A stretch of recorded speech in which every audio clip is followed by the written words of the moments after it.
Now to a problem across the country and one bright spot of improvement. On any given night last year in the U.S., some 653,000 people were homeless. That's according to government data. That was up from 2022, a 12% increase. But one group has seen some improvement over the last 15 years, veterans. Much of that can be credited to a government housing program from the Department of Housing and Urban Development and Department of Veterans Affairs. It's called HUD-VASH, after the agency's names.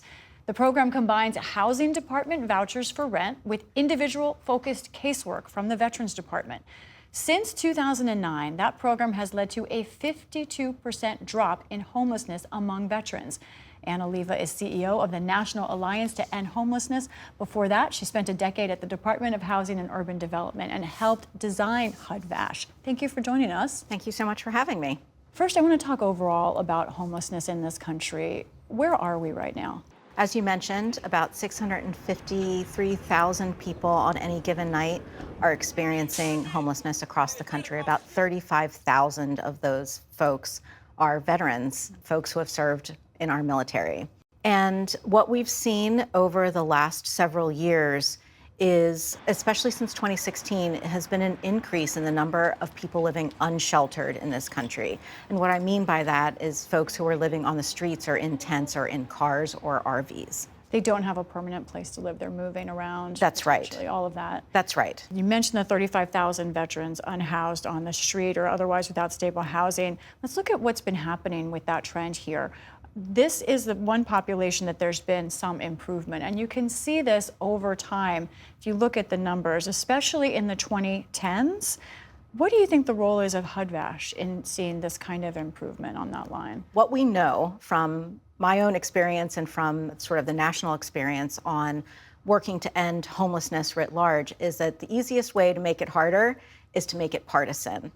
And solving veterans' homelessness has been a bipartisan issue for a long time. And in part, that's the reason that we have the resources like HUD-VASH in place in order to serve veterans who have experienced homelessness and to get them into safe and stable housing, as well as the services that they need to meet their goals in life.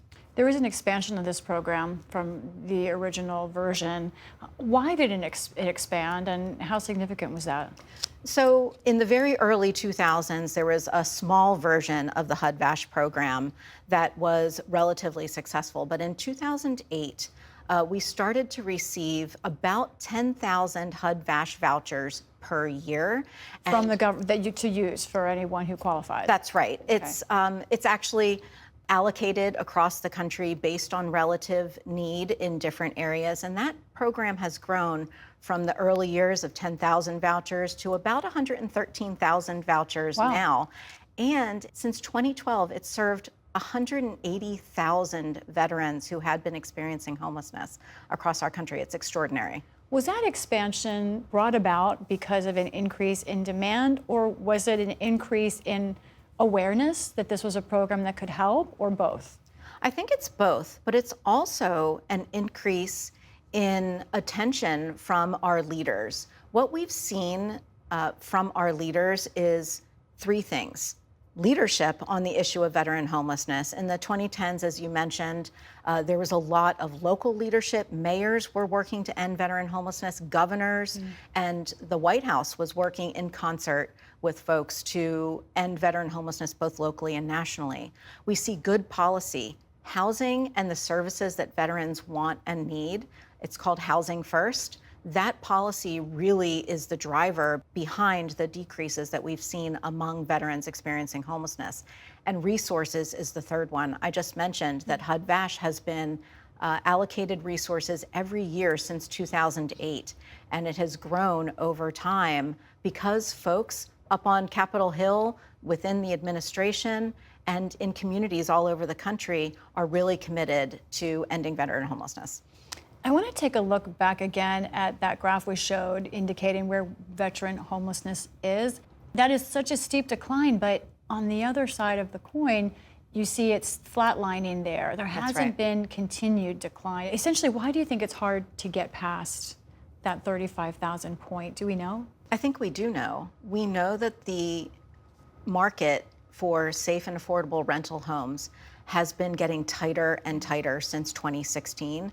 We've seen an increase in unsheltered homelessness among all populations, starting in 2016 every year, year over year. And for veterans, even though they have access to these resources like HUD-VASH, sometimes it's hard to use that voucher, that housing choice voucher that provides them that rental assistance. Sometimes it's hard for them to find a unit.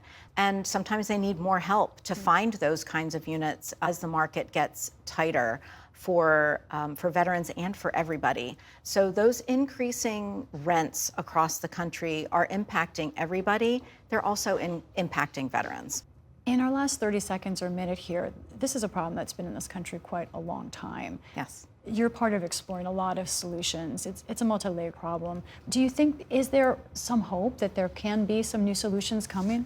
I have to have hope every single day when I come to work, because I actually know that we can end homelessness among everybody, and especially for veterans, because we have resources that are tailored to the needs of veterans who are experiencing homelessness. And what I say to folks when they ask me this question is that we actually know how to end homelessness. It's safe and affordable housing coupled with the services like mental health services, sometimes substance use treatment services, physical health services, and all of those things are available to veterans who qualify through the VA.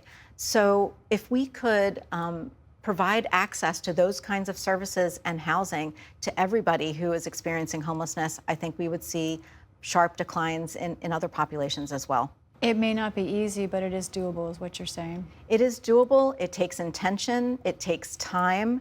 And we have to do it over years, but it is doable. We've seen it. Ann Oliva, thank you so much for joining us. Thank you so much for having me.